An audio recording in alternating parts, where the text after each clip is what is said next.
Banaya Congo, le vrai compatriote, le Congolais de très bonne qualité. Mbote Nabino Bisika Nyonso Bozwami. Boye malamu na rubrique Nabiso ya tout Congolais doit aller en prison. Tout Congolais doit aller en justice. Rubrique, il y a justice sociale, il y a démocratie politique, il y a état de droit, ozo teleme la banti valeur nyonso, ozo sala ke Congo et kende liboso te, ozo sala ke Congo ezonga sima. Biso to komantaka actualité politique te, parce que malheureusement, la majorité de l'homme politique congolais sont des médiocres, ce sont des corrompus, ce sont des gens, des traîtres, de collabos, des gens faibles d'esprit. Alors, biso, nzamba pesi biso mayele, oya pesa, Emery Patrice Lumumba, oya pesa Laurent Désiré Kabila, oyo apesa Félix Antoine Tshisekedi, oyo apesa ba Congolais nyonso oyo ba excella. Hein? Ba Congolais nyonso oyo ba memamboka liboso, ba sala ou ba travailla, ba se sacrifier pour na mboka ke de liboso. Alors, tokoki koya te po to komantaka ba médiocrité, to komantaka ba œuvre, ba acte, to ba résultante, ya ba médiocrité ou ya bassesse, ya l'homme politique congolaise. Car ndenge Modeste Bahatuluko Baoutioloba, le Congo n'a pas de problème. Le Congo a un problème d'homme. Ok? On n'a pas de problème de texte, mais nous avons un problème d'homme. Parce que l'homme congolais est médiocre. La majorité, pas tous. Tolobango ke soki mboka na biso zokende liboso te, c'est parce que niveau et éducation est trop bas. Trop bas. On n'en a même pas. Ba éducation tozo otangi sa bana na obiso totanga ya ba pekro da ba belge ya ba flamand ya 1900 wolo wolo. Ezoko cadre te na ba réalité socio-politico économico oyo ya mboka na biso ezoko traverser. Même dans le monde moderne, il faut éducation et rimer ezala en cohérence na ba réalité moderne. Toki te kozala ba système éducatif ya antiquité na monde lelo moderne. C'est-à-dire éducation ezali science où il faut évoluer selon ndenge société ezoko évoluer. Mais ozotala ke biloko bazatang sabana na biso nga na tuna koko nanga yo po tanga oyo koko nanga tanga ba biloko wana mama nanga tangi yango nga pe na tangi yango bana nanga lelo bazotanga yango bana ya bana nanga pe bakotanga yango pendant que la société a évolué. Tout le monde depuis l'an 2000, 2002, 2003, 2004, 2005, le monde d'aujourd'hui n'est pas le monde d'hier. Ce qu'on veut vivre dans le monde de l'élo, il faut oser makanisi ya l'élo. Mais l'homme congolais a voyagé. Ba mususu kutu bazaba na poto, ba botami ba koli na poto, na ba monde moderne, na ba pays développé. Mais tant bazoya na Congo, bazo kosa la médiocrité, bazo ko s'adapter na médiocrité, na ba médiocre o bakuti na Congo. La traîtrise. Donc qui collabo, traître. Lelo guerre ya Congo, tozako la guerre pendant 30 ans. Il y a agression, il y a infiltration, il y a Kagame, na ya ba Interamwe, ce que ba FDLR. Mais tu se rendre compte que combat, il faut changer niveau. Tozako bundisa Kagame, tozako bundisa ba soldat ya Kagame, tozako bundisa réseau ya Empire Matuti o eza représenté na Moïse Nyarugabo na Ruberwa. Naba Bizimakara, moito tous ces gens oyo bazana Congo pour nako sala sale besogne ya Rwanda. Mais tu se rendre compte que nako bundisa batu oyo bazo sala bango morote et si ils ont réussi leur mission parce que tout bango alias monsieur alias Joseph Kabila ayaki na Congo comme président, il avait une mission de détruire ces pays et d'infiltrer le pays et il a très bien fait son travail. Il y a infiltration, il y a destruction en mboka. Mais tu se rendre compte que ba Rwandais baso bunda bango morote batie ba Congolais liboso même stratégie ba salaka na AFDL bazu armée rwandaise bazu ba Rwandais na ba FDLR na sima ali bazu Laurent Désiré Kabila qui sa 50 dozaki liboso mais tellement qui sa 50 akoma ko to salisusu ba ordre ya Kagame na Museveni te ba bomie batie Laurent Désiré Kabila donc bango na stratégie na bango faut batia toujours Congolais liboso pour congoliser l'infiltration pour congoliser la rébellion pour congoliser leur combat. batie Laurent Désiré Kabila liboso bino bokanisi keza mwana mboka mutazoya ko libérer bino nzoka eza ba Rwandais na simande bazoya ko infiltrer bino. La même stratégie basali yango na Corneille Nangaa. Bazui un Congolais batie liboso na AFC, mais cette coquille vide na kati na simakuna, ce sont les Rwandais qui ont leur mission au soi-disant ya conquête des terres. Bazoluka mabele na Congo oyo ba soi-disant bakoko na bango batikela bango selon Moïse Nyarugabo et Azarias Robero. Ndenge mon pe ba rechanger stratégie. AFDEL, ezala PPRD, CNDP, tant que boso mona ba Ramazani Chadari, tous ces gens-là. Ba Ferdinand Kambere, ba Obemina, ce sont des Congolais. Mais ba Bango Liboso, mais na kati kuna ce sont des Rwandaises. Et PPRD, Tondi na Bassia, ba Rwandaises, tous les Hirondais, Lozo Kana, ba Arlette Odia, ba Bijou Goya, ba Francine Muyumba, ba Nenen Kulu, toutes ces Rwandaises, touti, na ba Burundaises, Totol Baka, ba touti. Les femmes toutes hirondelles, oh ba yako infiltré na Congo parce que bazé belé. Bon basi wana ba femme d'affaires, ce sont des Rwandaises ba yako infiltré, ba batama na PPRD. Yozo mona PPRD parti à ba Congolais, mais na sekuna il y a des Rwandais.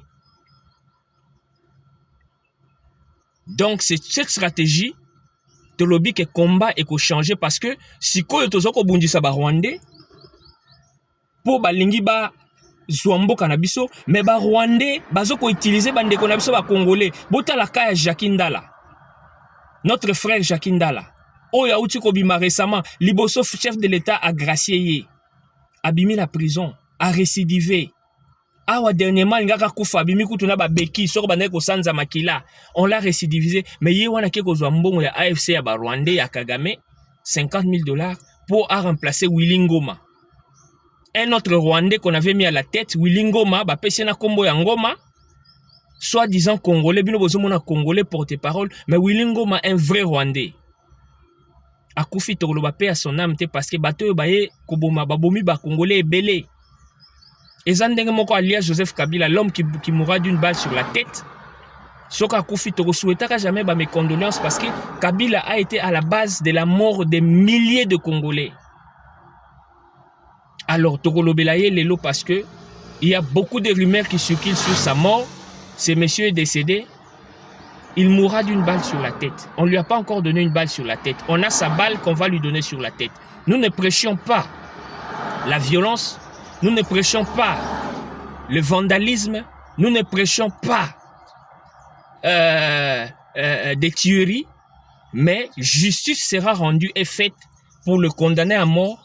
Joseph Kabila alias, qui de son vrai nom est Hippolyte Kanambe, pour l'usurpateur des nationalités, pour le rebelle, natikal romona na noté en Afrique un président oyo alongwe na kibokonzi ake na rébellion.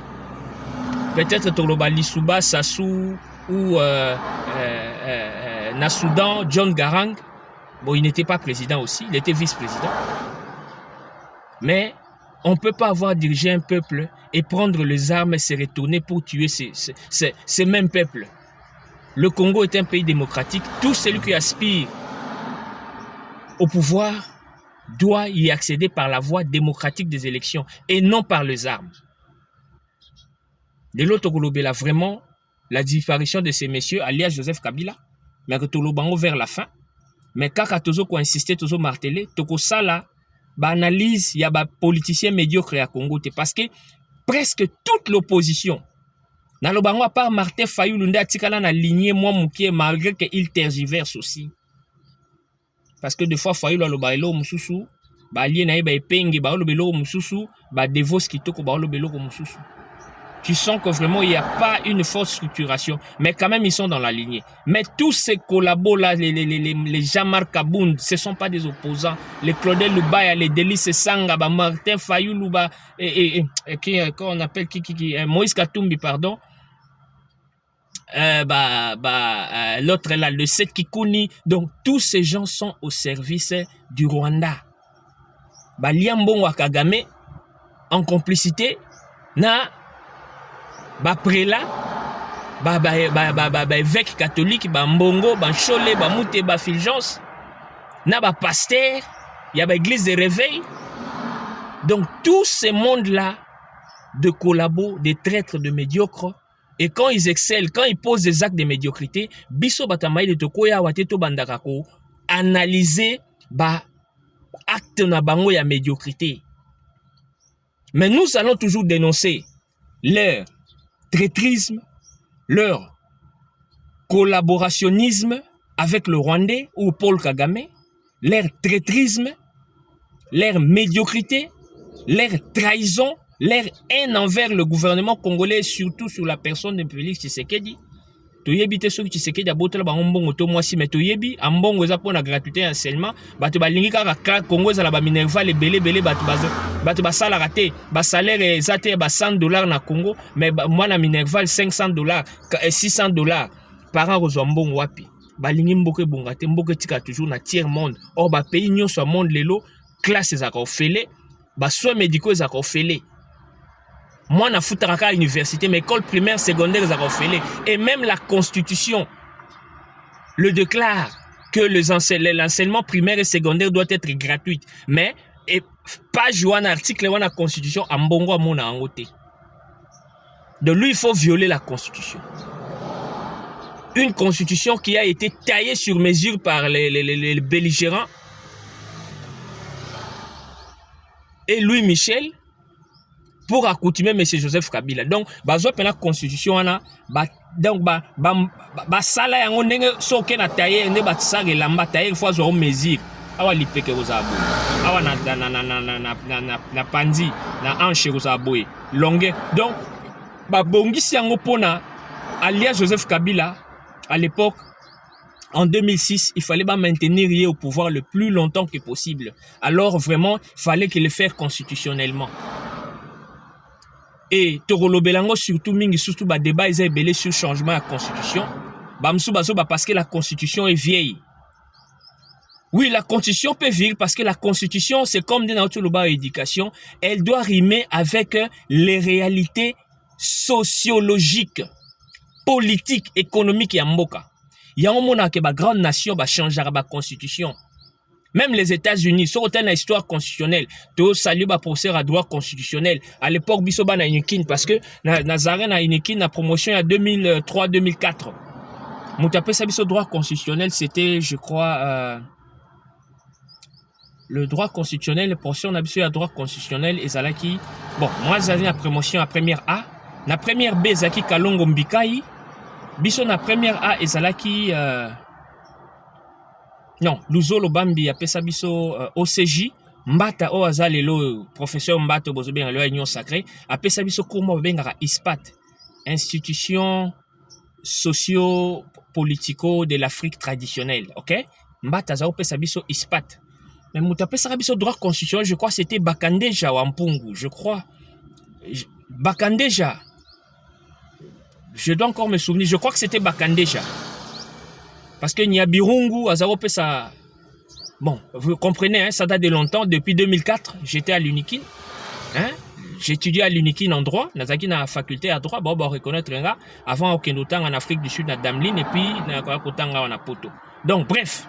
Les constitutionnalistes, le vrai professeur du droit constitutionnel, parce que na Congo to komi na ba professeur, do na ba Shadari ba comme ba professeur, lobby matata mponyo pe comme professeur, peut-être azalara déjà pour azana université na ye o ayiba mbongo à l'état, l'homme de Bukanga Lonzo ayiba mbongo à l'état pour atonga université ya ye privé mbongo kendaka na compte na ye na famille na ye.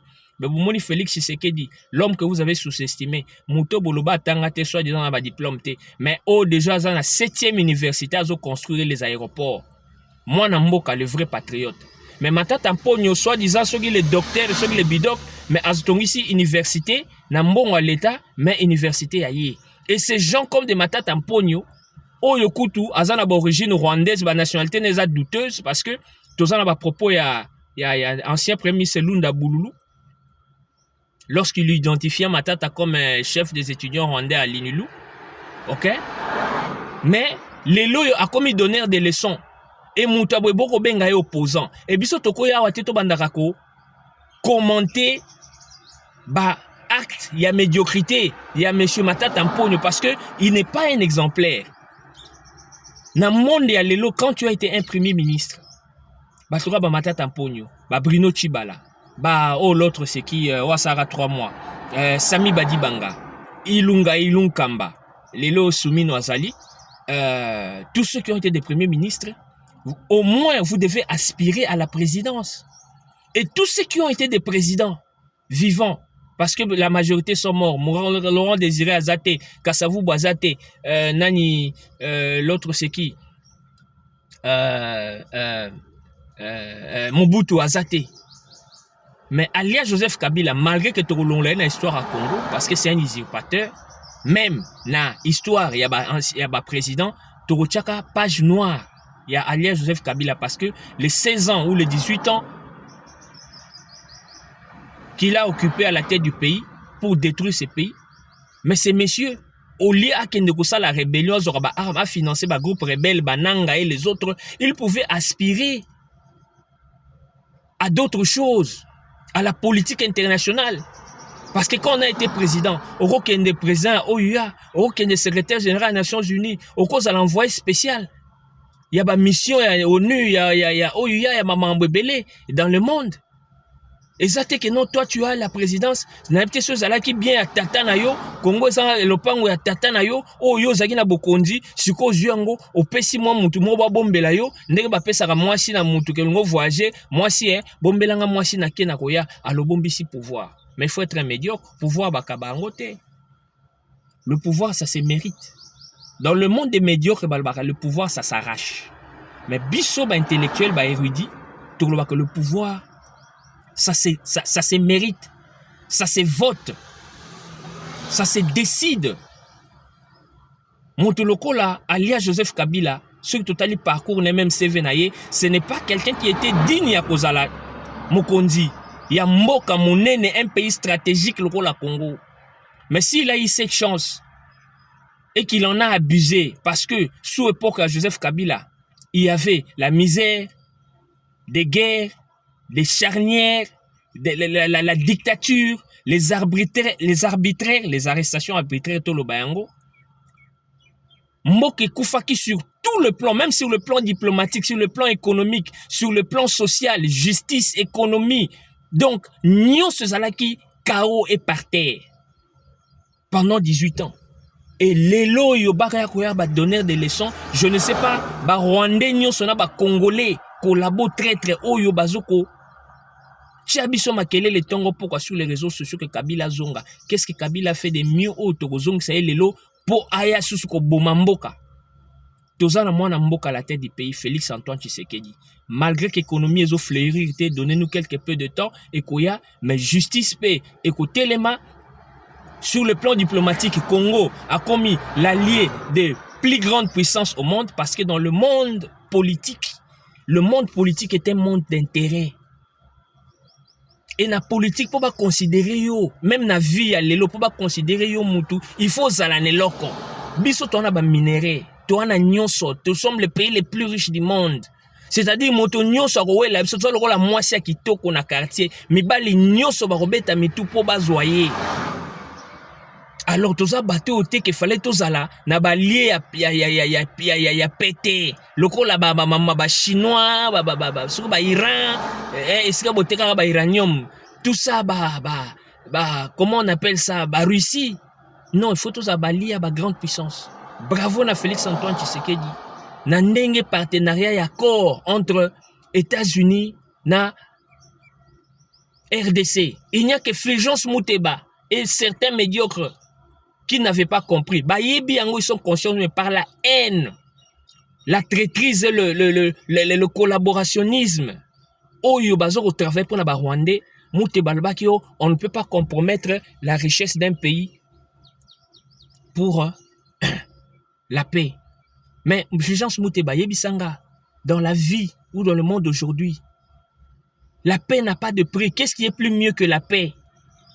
Quel est ce pays qui peut se développer pendant les temps de guerre? Même bateau bazol bo Tshisekedi a bomi mboka. Tshisekedi a ko bongisa mboka obino bo baby saki pendant 18 ans, pe lisusu na kati ya guerre. une guerre injuste au Rwanda azoko agresser biso azoko financer ba force ba groupe rebelle yemoko armée na kati ya mboka pe allié Joseph Kabila afutaka bango 60 millions sans compter ba minéraux au ba ko traverser na Rwanda parce que Rwanda za na ba minéraux te mais za na ba raffinerie pas à producteur depuis Félix producteur ya ba minéraux producteur ya or moteki monene ya or na Dubai na Qatar Rwanda na ba raffinerie mais azata na mbuma ya or na mabele na ete ya tia diamant ni ya coltan ou ya cobalt mais depuis Félix Tshisekedi a commis na pouvoir tomoni les données statistiques ont changé Rwanda zo produit sous or te Kagame a commis bilobela Kagame a lui donc a commis le rôle la soso bakati mutu. Il est en perte de vitesse. Parce que compagnon ce baby, j'allais Joseph Kabila qui était au pouvoir, né. À ce qui n'a mission infiltré Kimboka dans tous les domaines, et dans l'armée, dans la police, dans le gouvernement, dans le service de sécurité, tout ça, même dans la population, nous étions partout infiltrés. Il y a une arrogance Paul Kagame Azaki Nangwana quand il parlait, il injuriait Félix Tshisekedi, livrait des pizzas. Mais Félix Tshisekedi livrait des pizzas. Félix Tshisekedi a livré pizza, il avait une voiture, il avait une belle vie. Kagame Azaki Moteki Miliki. Bokene na internet, bokota na Google, bota la biographie à Paul Kagame. C'est un vendeur de lait et de poissons. Miliki, maziwa yu na pita, maziwa, shangapi, maziwa yu na pita, maziwa na pita. Obi ba bateka ba senglas ba jiba belelaka. Mai, mela mai yango eleki. Siko Kagame azoteka mai te, mazako teka miliki na bambisi, mama na kalingi bambisi, batie na mutu kote basé bambisi, kote basé ba miliki. Ba onyo so bakolo na est ba yebinde bateka ba maziwa. Même na Est, même na Kenya, na pays ba Tanzanie, au coût des même na ba ATM, oya miliki, oyo tchembo ali bende kr na bidon na yo miliki bi mais Kagame azalaki chaye. Et là qu'on finit à Félix Tshisekedi livrer à pizza, mais Tshisekedi livrer une pizza dans une voiture. Puis Tshisekedi a kola na vie à pas citer monsieur Kagame parce que na lobe on la lingala pour Kagame yo ka lingala. Tshisekedi papa na ye Etienne Tshisekedi akoli papa na azalaki recteur ya Inikin. Papa na yazalaki ambassadeur à RDC na Maroc. Papa na yazalaki plusieurs fois ministre. Etienne Tshisekedi ya Mulumba azalaki plusieurs fois azalaki premier ministre aussi na époque à Mobutu. Tout le monde le sait. Tshisekedi azalaki muta pamba te azalaki na bandaku na Kinshasa même na boulevard du 30 juin na Limete na Gombe. Il avait des immeubles. Azalaki na ndaku na France na Belgique. Siko muta bongo yo ya kolobaki azai ko livrer pizza pour ton information Kagame biso to kol na poto musala ya delivery na musala ya serveur ezara musala ba étudiant na poto ezara réservé pour na ba étudiant biso bato to tangi na poto tango to kotanga to zalaki batu ya ba restaurant ngayo naza chef cuisinier na yekoli kolamba Ezaki Moussala nanga, j'ai été serveur dans des restaurants à Poto. Naza grand chef cuisinier, maître cuisinier, dans des restaurants, cuisine française, cuisine allemande, cuisine suisse, cuisine européenne en général. Quand je fus étudiant, je travaillais dans la cuisine. Je travaillais en tant que chef. J'ai d'abord travaillé en tant que serveur et en tant que chef aussi. Parce que Moussala gastronomie de Babengango hospitalier, hein, hospitality en anglais, hein, gastronomie. Eza musala réservé pour les étudiants na delivery na Afrique du Sud tant na Damlin College ba banga na 2010 2011 nazaki na voiture nanga je faisais la livraison na sala delivery ya ba pizza wana kaka ndenge Kagame azofinga Tshisekedi ya sala yango mais Kagame ateka miliki Kagame ateka bambisi parce que bazaki ba réfugiés o bakimaka génocide ya Bahutu na 54 bakatsa na Uganda.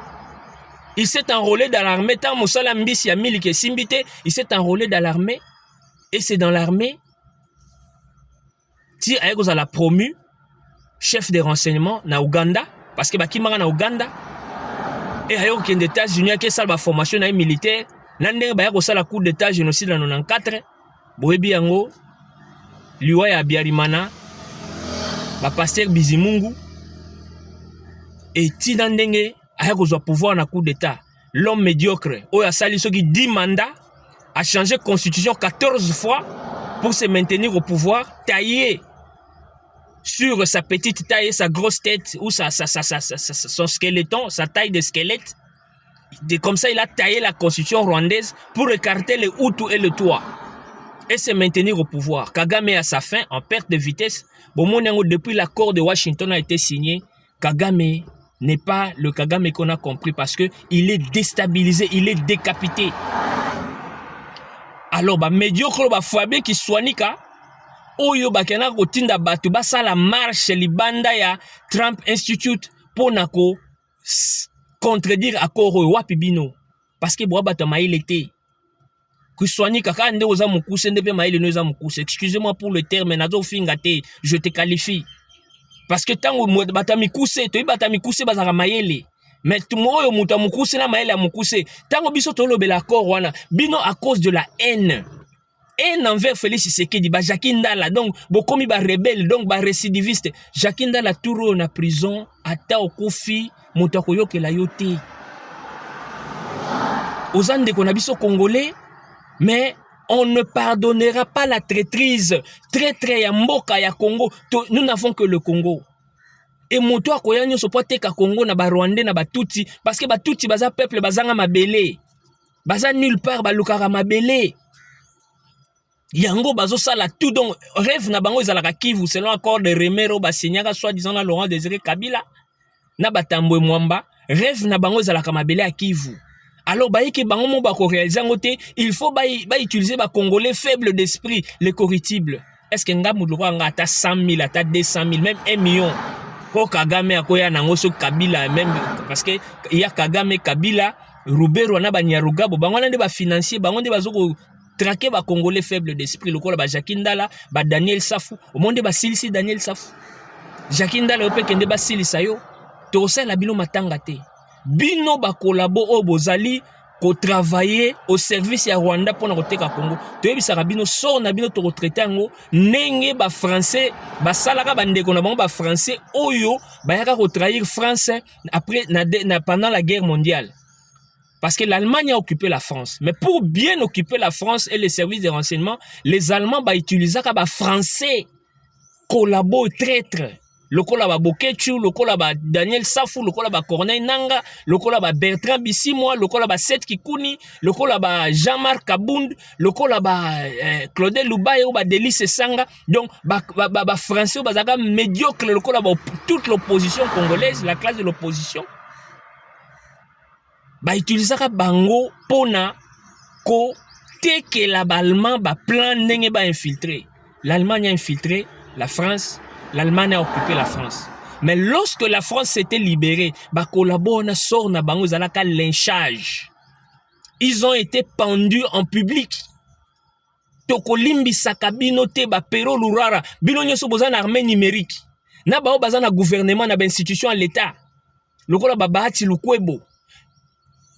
Mboso alobaka yango tango Mboso alobaka yango aboyaka ko humilier ndeko na ye Bahati azalaka président ya Sénat. Mais Bahati nde azalaka financier. Bakamu Bitakuri azoloba wana Justin Bitakuri il a raison, c'est Bahati nde mutafuta katindaka ba mbongo na ba rebelle. Les médiocres oyo na ba poste nyonso à l'état ba suppléant za bana na ye, ba semeki na ye, ba makangu na ye. Bahati c'est lui le financier à ba groupe rebelle. Baza wana de photo bana ko dénicher bango moko to tia bango à part parce que leur sort sera réservé parce que combat oyo ezaka ba Rwandais te ba Rwandais bazali mais ba Congolais nde bazali boso ba Rwandais bana sima donc il faut to traquer bango beaucoup dans ba vidéo nanga botala na pesaka liste ba collabo na kanti na sitaka Bahati Lukwebo te parce que na pesaka bino ke Bahati Lukwebo na King ya Mulumba ce sont les deux cas oyo toujours landela de près parce que bazaka sincérité. Bahati, le Congo n'a pas besoin de texte. Le Congo a besoin d'hommes comme toi. Bato homme loko la Bahati ndaru. Ba onde ba osala ke Congo e kende liboso te Congo zala na se. Parce que ce sont de médiocres, de très de collabos. Bahati nde ba financer la guerre. Ba financer za Bahati, Maurice Nyarugabo, Mwisa Nyamwisi. Na Moïse Katumbi. Bahati Lukwebo, Mwisa Nyamwisi, Moïse Nyarugabo, na Moïse Katumbi. Bon, quand on parle d'Azarias Ribero à travers Moïse Nyarugabo. Baoyo Basaki une institution. Ces gens étaient dans des institutions du pays en tant que ministres. Députés, sénateurs. Ce sont eux qui financent les groupes rebelles. Sans compter Batumususo à CCCC Bazali. Bon, c'est qui connaît tout autant être pénaté parce qu'il y a Zarane Lambongo. C'est qui connaît Bayara Oli Ambongo et pas Kabila. Créer, journaliste, créer, chroniqueur, inonder les réseaux sociaux pour nous la propagande ya Kabila de retour, pour nous la propagande ya Tshisekedi qui a échoué, pour nous la propagande ya Rwandais. Toye bibino, tokote que la rabino Congo te, même pas un centimètre ya mabele à Congo Bogozoa. Ça la propagande de Enis Nyakero est une rwandaise selon Bango. Nyakero aza kivusienne, aza mwana Kivu. Congolais nyoso ta cause à la Rwandais. Bitakwira azawana. Est-ce que tobenga Rwandais? Aza Kivu. Willy Mushiki azawana. Aza Kivu. Si tobenga Rwandais. Parce que Mbouissa Nyamouissi azara Congolais te. Moi j'ai des preuves. Moi j'ai des preuves ya Mbouissa Nyamouissi. Ya origine Mbouissa Nyamouissi. Même Bahati Lukwebo, ce sont des infiltrés, ce ne sont pas des vrais Congolais. Mais nous ne sommes pas les officiers de l'état civil pour toper sa nationalité. Nous ne toper sa Vital Kamere, qui est Congolais. Wanezali Bisote, officier de l'état civil, mais Bisote, nous avons l'histoire. Le Congo a été infiltré jusqu'à la moelle épinière. Même dans la population, le un tiers de la population congolaise, ce ne sont pas des Congolais, ce sont des Rwandais. Intera mo bakotaka, Hutu na Batwa. Nan namba batuti ba infiltra biso. Yang moni ba comme ça biso lelo ba Nyamulenge. Au Congo, il n'y a aucune tribu dont le nom est lié au territoire ils ont raté. Nyamulenge za territoire ya Bafuliro. Nyamulenge oyo bazoko se déclarer baza ba Rwandais. Bazo tanga butu moi toza ba Congolais. Ce sont des Rwandais parce que un Congolais abete lango toloté, un Congolais a crié devant pour se justifier qu'un Congolais. Ngana za vrai Congolais de père et de mère lobby Noël Tiani. Bosi bokanga na beta tango na za Congolais na non. Peut-être si on a kena mboka batuma ba payande mutu na roluka. Na se justifie que na mwana mboka mais pour na Congo bakunda motolo nanga na Congo naza mwana Congo 100%. Je n'ai même pas à me justifier parce que j'ai toute une histoire. Na botama na clinique universitaire ya Kinshasa. Na koli na Kini na tamboli na ba province nyonso ya Congo. Na bali congolaise. Bao ba yebi ngai depuis bo mwana Tibokolo mais Joseph Kabila o to yebata papa na été toyeba ta mama na ete ata noko tata mwasi mama leki osika tanga esika sakana bato basakana na bango nga bayo na kola na bango kobana na ba G à Bill G à Bale tout ça ti lelo tine na ko mukolo etango tozoko linga basi tout ça bazali mais Bahati ce sont des infiltrés. Il y en a beaucoup. Donc il faut tout ça la musala ya ko identifier parce que guerre oyo potolonga yango il faut to bimisa ba collabo ba traître. Joseph Kabila, les plus grands traîtres, les plus grands collabos, l'ambassadeur de Paul Kagame, déjà c'est Abimia, comme une Telante là, l'homme qui rôde autour du Congo comme un lion rugissant, cherchant par où entrer faire coup d'état. Yo on a présumé mort. Kabila mourra d'une balle sur la tête. On ne lui a pas encore donné sa balle sur la tête. Sa balle est bien. Et Vandiezo Zelaye. Que Moukole Robé taillé. Parce que Yemoronda a déclaré Kango.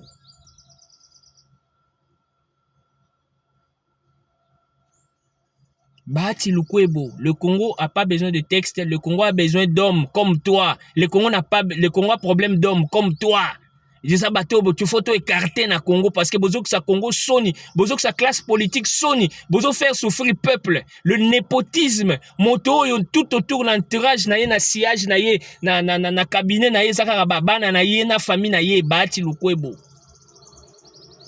La constitution d'aujourd'hui ne cadre pas avec les réalités du pays. Tangu Fachi Akeko signé accord. Bino bato yo par la haine lokola ba Fabien Kiswanika. Ba Piero Lurara. Bo fustija ki yango. Bo minimiza ki yango. Bo moni lelo esike memi biso. Nous sommes l'ami du plus fort. Dans la vie, il faut être l'ami du plus fort.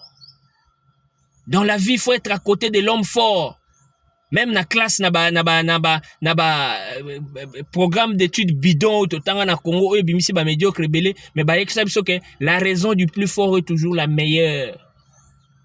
Biso toko za la bali a réciter, bino boyebi réciter, boyebi mindele te, bokola mindele te, boto na biso to kola mindele to vandi na mindele.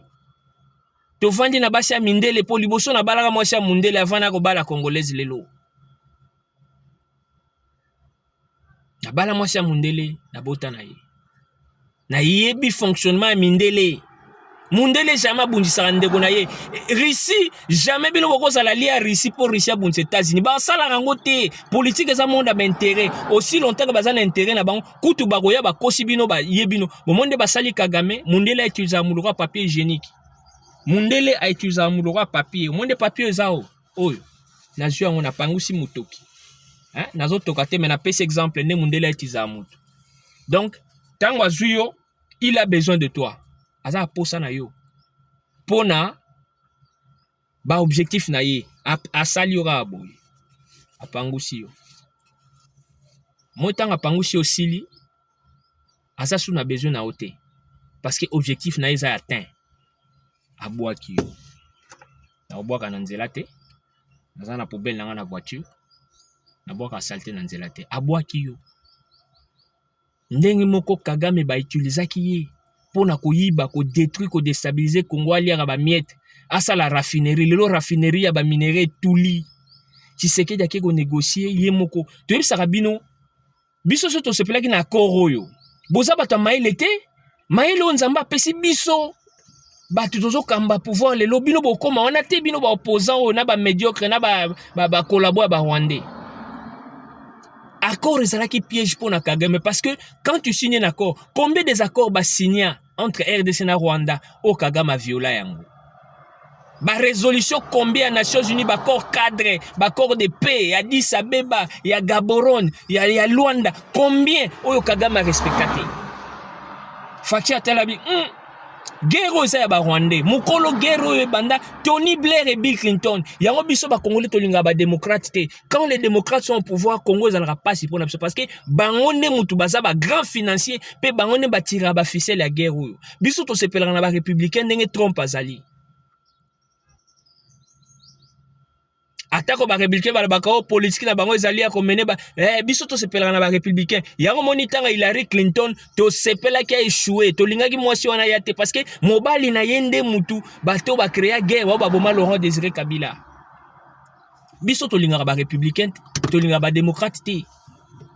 Comme on a démocrate mais ba démocrate nde baza na politique ya terreur, politique ya ko bebisa, politique ya ba guerre, politique à destruction. Surtout na mboka na biso. Yango tata se trompe longo to voter ka démocrate mususu et républicain mususu. Démocrate te. Guerre aux ali Tony Blair na Bill Clinton. Nde ba géniteur. Ya guerre aux États-Unis na Angleterre. Et pour bien finir cette guerre, il fallait qu'on négocie. Quand on dit en français, mieux vaut s'adresser au maître Kassé Sulbaterne. Autant qu'on négocie na Rwanda, autant qu'on négocie na AFC. Non, Félix Tshisekedi était intelligent. Aebisa AFC, na renégocier na binote, na renégocier na patron na bino. Or, patron na bango Rwanda, mais tout ce qu'on négocie, ce qu'on a patron à Rwanda, États-Unis. Accord de paix le 4 décembre 2024.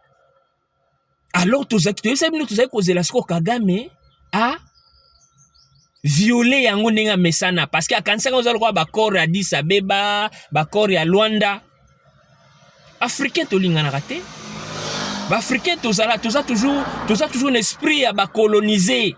Steve Biko, activiste anti-apartheid dans Zakolobango. La force de l'oppresseur, c'est l'attitude de l'oppressé.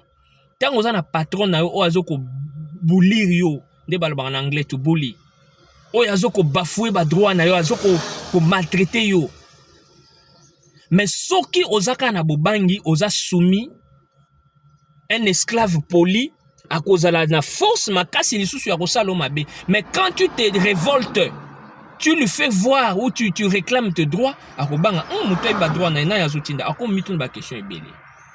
Biso ba africain to lingaka colonisation to sepela na makasi même mundelo ya coloniser biso soki mundelo azwa force parce que biso ba africain to pesaka makasi bao ba tekaka ba esclave ba ndeko na biso eza ba ndimi biso mo ba noir ba chef de village ba typotype nde baza kotinda bato bakende okanga bato na ba village ba ko forcer bango ba travail de champ baza kokanga bato ba chef de village baza koteka bato à prix d'argent échange à l'époque ezaki na mbongo te ezaki na ba échange baya na ba arme à feu bazwa na ba kitalata botala film Shaka Zulu bazwa na ba biloko ebele ba chef coutumier bazo pesa bango bato bazo pesa bango bikeko bazo pesa bango ba bien de valeur à l'époque parce que ba minerais ezaki mais politique ya ko creuser ezaki na nte ezalaki vraiment ba art ba œuvre d'art biloko ebele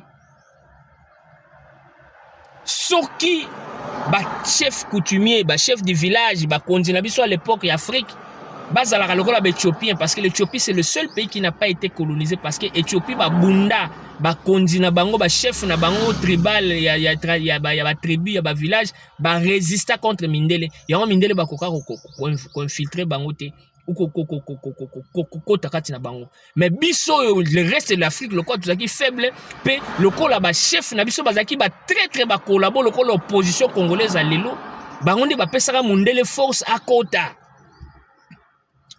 lelo totanga histoire à traite des noirs totanga mai na misu nga azaki na classe tang ba otanga sa traite des noirs nde ba sala moi les larmes coulaient mais n'est ko comprendre zaka faute à Mindele zaka faute ya ba konzi ya mboka ya époque nde bazaki ba traître parce que bango nde bazaka koteka bato bazo somba ba noir bazo kena bango na Amérique bazo kena bango na Europe même ba kenda guerre mondiale inutile boy bisangai ba contingent ba troupe botina ba kena kubunda na seconde guerre mondiale likambo africain yebite ba kufela eloko oyo ba yebi atati na te baya kozwaka ba troupe ya ba Afrique lokola ba président africain bazaki corrompu donc guerre benda man Europe aller botinda ba troupe ya ofele kutu ba futela ngata mbongo te parce que lelo même po ba troupe na bino la représenter na ba organisme lokola ba ONU ba OUA tout ça ba mission de paix ba futela l'état mbongo mais à l'époque ezaki ofele donc ba africain ba gena kofela likambo ezangatina mais alaki pe pona intérêt na biso pona bien na biso parce que bato ba kendaka les rescapés les survécus de la guerre ne bango ba au sala ba indépendance parce que ba yebaka Mindele tanga yaka en Afrique a laksaka biso image que ya muto aza saint poto eza bien ye azali saint makamne nyonso eza bien biso to mabe mais tant ba komi na Afrique na poto ba découvrir ba faille ya Mindele ba comprendre que Mindele pas un muto passi parce que batebele ba raté que poto il y a des gens na poto baza plus malheureux que bao baza en Afrique et là bato baza en Afrique baza na vie à bien baza plus mieux que bao baza na poto mais réalité no yeba encore tango za na poto tango ba comme batal babia Mindele ngo to bana mona grave nzoka pa na emondo mutapasi ale tango ba ko zonga en Afrique esprit on de salara ke ba révolte banda ya ba colonialisme ya ba comment on appelle ça ya ba indépendance Yang mingi omona que ba indépendance ba pays africain et banana ba fin ba année 50 parce que tant guerre à 40 45 et Sili et tout ça l'état ba zonga l'état ba s'organiser à les fin ba année 50 ti ba 60 tout ba pays ba mo ba indépendance surtout mimi ba militaire na ba révolutionniste o ba comprendre qui faiblesse ya Mindele inya ezala ba mboka lokwa ba Algérie na banti o nde pona ko récompenser bango ba bengisaka batu yango mona ka Europe surtout ba pays lokola ba France eza trop na bantier ba noir eza ba récompense ya deuxième guerre mondiale tant ba troupe ba kende ko bunda et après donc fallait qu'il faut ba reconstruire ba mboka wana pona ba dégâts salemaki kuna même l'Algérie ba dégâts salamana yango mona ba algérien basé belé na poto de fallait que politique il y a qu'on rapatrier surtout ba baktika la ba orphelin ba veuve tout ça ba tebele fallait que même ba tebele en Europe sikoyo pona ko indemniser c'est le la moi li foot moi récompense batali batwana to tongili ba mboka mais ba mboka wana baby mais Mindele ko tongaka sous jamais Afrique jamais bobo sana Afrique za biso moto ko tongango nyoso ba yo sabino ba osala ngote esika nyoso ba baby c'est la Irak c'est la Libye ba ko tongango jamais po ba yebi ba préféra ki bazwa bato bon toza na histoire te awa to ya mamba Congo monsieur Alias Joseph Kabila ba bazo revoir zonga na pouvoir Et Talibango continue à rêver jusqu'à sa mort, jusqu'à ce qu'il aura une balle sur la tête. Kabila ne reviendra jamais au Congo. Kabila a le pouvoir à Tata na eto falara simbi sa Tshisekedi pour récupérer après. Tshisekedi est congolais, Kabila est étranger. Donc entre un étranger et un citoyen ou un frère, le choix est clair. Kabila koufara ndenga koufi wana parce que le monde réseaux sociaux, le monde a rumeur. Même le monsieur n'est pas mort, il est vivant. Et ça politique, il y a ba Rwandais, politique numérique, il y a ba traître, il y a ba collabo, il y a ba Rwandais. C'est-à-dire Kabila tellement asili moto, asili gaz, a comme un chege vagabond. Alors il faut pas créer événement pour pas sécuriser. Ah Kabila koufi. Termino bo sala matanga après ko réapparaître na communiquer. Donc bazolinga ba sala, ba fulaye. Ba pesa moto. Non, tu sais que déjà président Kabila il a eu la chance d'être sénateur à vie. Ah Kabila bazo fouté $600,000. Nga Congo ba fouta nga salaire te. Atako Jakinda la ba rebelle ba paye 50,000. Nga ba pesi nga mbongo te. Na musala na sala pona Congo. Na zana mbongo na sala yango par patriotisme, par amour. Kabila, oh yazako fouta Rwanda 60 millions sans compter ba minerais na infiltration. Allez, sénateur à vie azo 600,000 sans compter ba société na ba mbongo ayiba. Il a tout perdu, tous ses biens seront confisqués. Tout et aux à l'État. Bandaka Kabila ne fait comme à la police. Parce que ngana na monate na 21e siècle, pays où ils ont la police à manzanza basiet. Non, tous ces bandaka on auto confisqué ya ba Kabila ya ba Shadari, Olive Lembe, usurpateur mususu ye wana usurpatrice, ya tribu. Olive Lembe aza muto est. Pese uto landeli bien à Rosa la Hirondelle, uta ba Burundi, tout ça ba Tutsi. Surtout landeli bien. Mais ceux qui sont qui congolaise, azali swahiliphone, qui vous sien, n'azam même pas katangese. Ngana tambol tourne à Lubumbashi, avant à Lubumbashi, je connais le katangé. Même par la façon de réagir, même na bilongi, même na elobeli, na ebi kata. Olisiko, Olive Lemba ko sabino, azam mutaba Congo. Bana ba Congo, bino pena boyebi basi na bino, boyebi banketo. Ya Congo central. Ezalata ya banduno, Olive Lemba ko za mu Congo. Atako tazolo banaiki Congo. Olive Lemba Mukongo te. Donc mobile usurpa nationalité rwandais a comme congolais, moi c'est usurpé tribu swahiliphone a comme une Congo. Donc stratégie à bateau on nous bazaka ba on va changer ba combo. Même baba ati lukwebo le Hutu.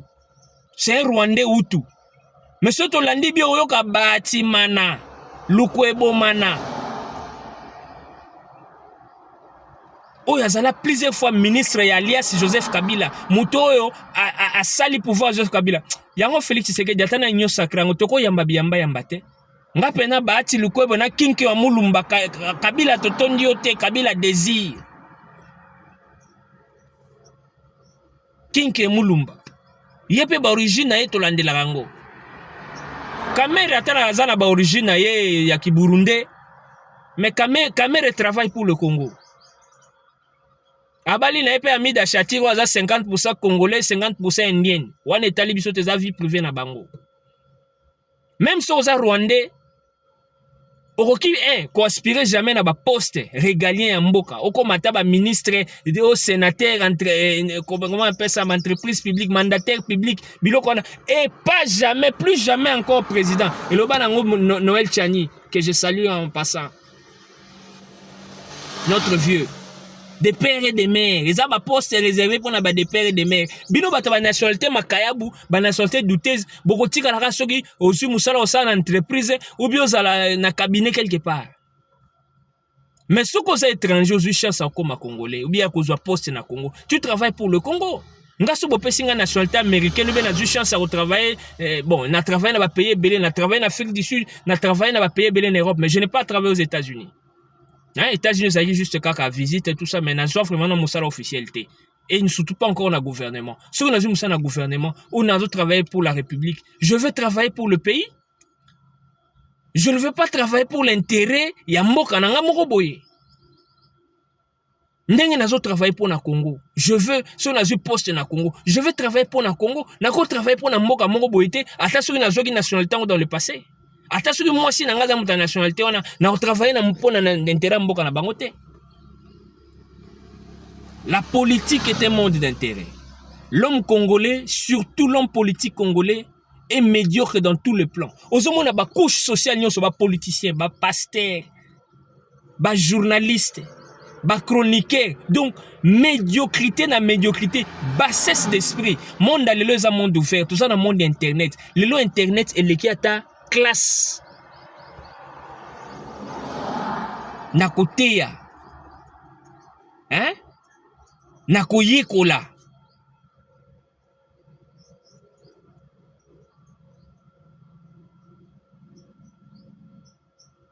Internet lelo eza monde oyo ezoko exhorter batu, ezoko fortifier batu, ezoko pesa batu mayele parce que le monde moderne on a découvert qui était l'homme. Mutu azali hypocrite. Les malins on a découvert. Mais lelo na internet il faut boyekola bamboka mususu azo vivre ndenge nini, batu mususu ba vivre ndenge nini, mokili komi na vitesse nini. Mais bino boza on a internet kaka ba futilité, parler des ankoro, les bassi, les matakita, les hôtels, donc ba vidéo africain, ça a toujours attrait à la nudité, à la sexualité, comme si biso africain tout ça na monopole la sexualité. To yebi ku tata sexualité, to yebi ku tata ko sala sexe en ngote parce que mindelende ba yebi yango. Mindelende ba yebi yango. Ce sont eux qui nous ont appris qu'il faut d'abord le caresse et tout. Donc, africain, biloko nyonso toyekola on mabe. Donc, sexualité, mabe. Kosambela, mabe. Politique, mabe. Internet. Donc, on abuse de tout. Mais Dieu merci, heureusement, c'est pas tous les Africains qui sont des médiocres. Il y a des Africains consciencieux et érudits, comme nous, par la grâce de Dieu.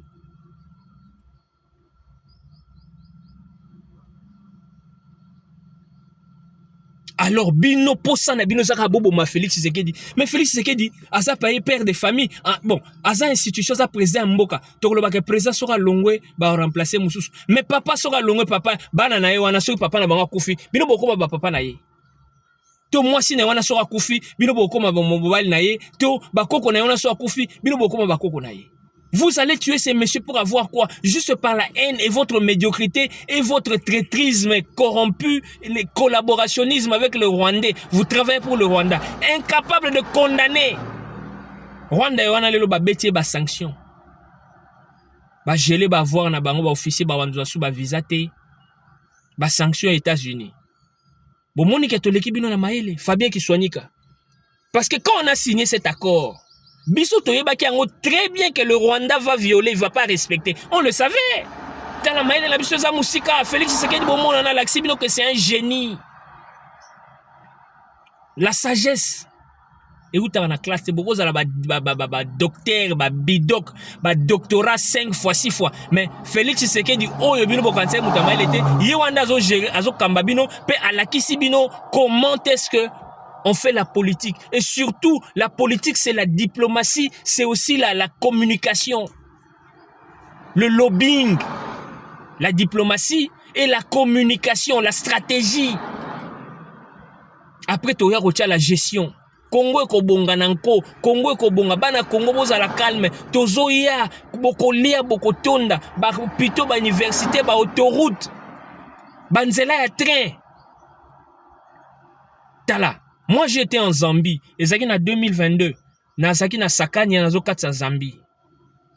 Parce que je suis quelqu'un surtout mi na ba frontière avec les agents nazaka curieux na linga koyiba soki nazana ba mboka surtout ba gens de sécurité ming ya immigration ya frontière baza batu ba mona ke belé parce que chaque jour batu solana batu ba yebi belé ba ming batu ba renseignement alors nga na solana bango na frontière so nazo katsa na kati ba frontière belé.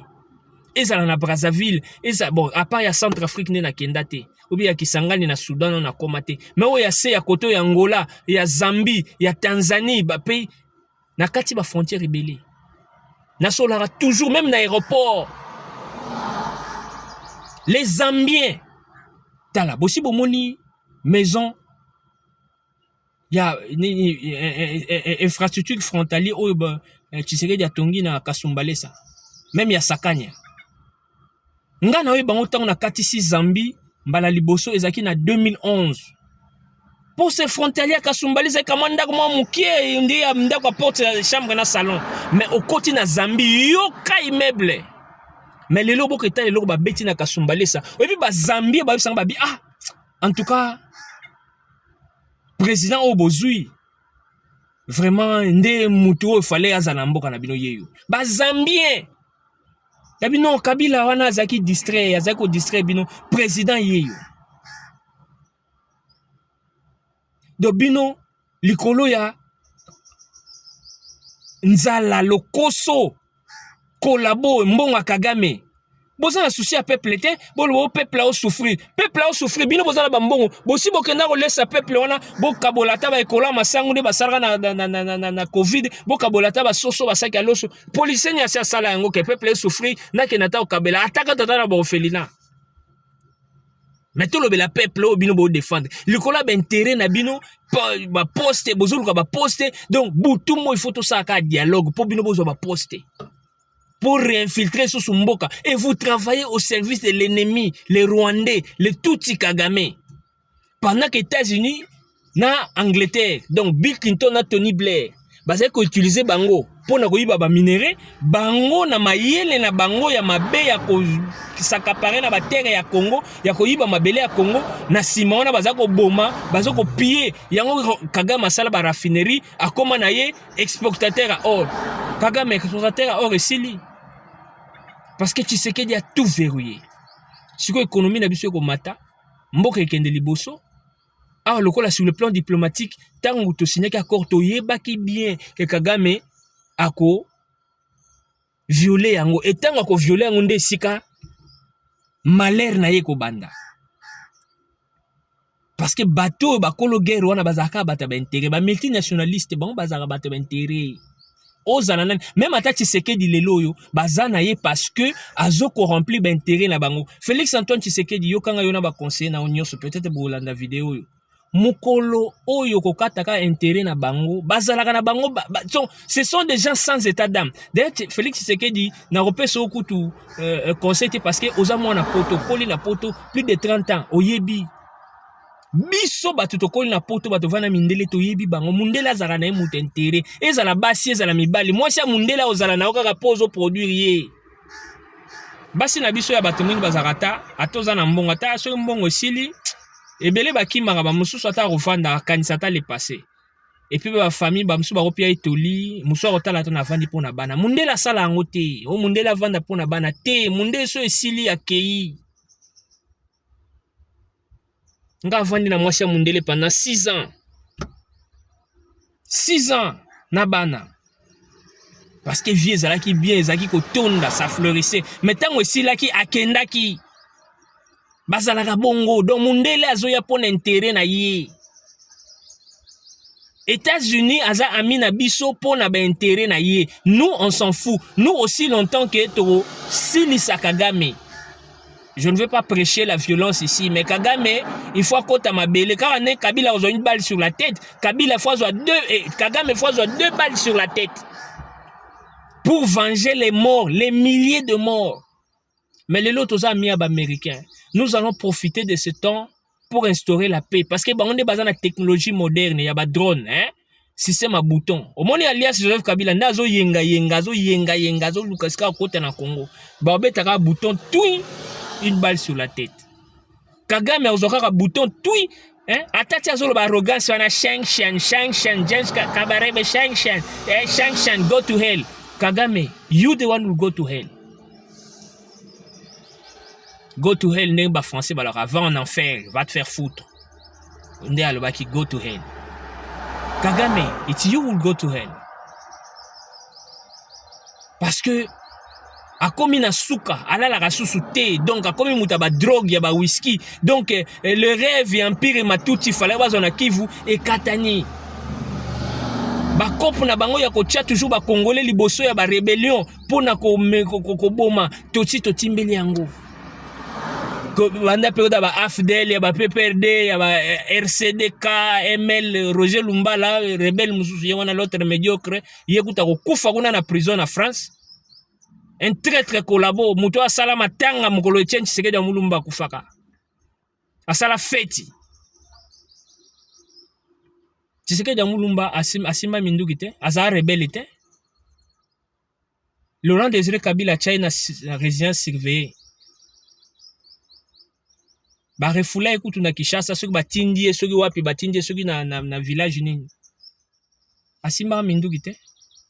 Joseph Kabila en séclara limité ba chat Tshisekedi na résidence surveillée ba vidéo za na réseaux sociaux asima minduki te. Il avait le pouvoir, il avait le contact. Etienne Tshisekedi Mulumba il pouvait le faire asala ngote. Même Félix Tshisekedi aza président le lobby à Rolongwa parce qu'il ne mourra pas président. Bobo maete simba taza nzambe molimo ne nzambe na bomba boko meka boko kate mais mukolo Rolongwa sima minduki te. Soldat oyo botinda ki wana l'infiltré. Comment est-ce que yango tolo belango Tshisekedi avait raison. Bon mon que Tshisekedi a raison quand il dit qu'il a trouvé une armée de clochards. L'armée c'est d'abord la discipline.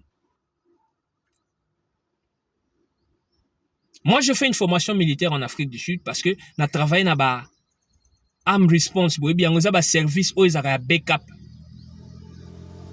Il y a la police. Hein? Risk management.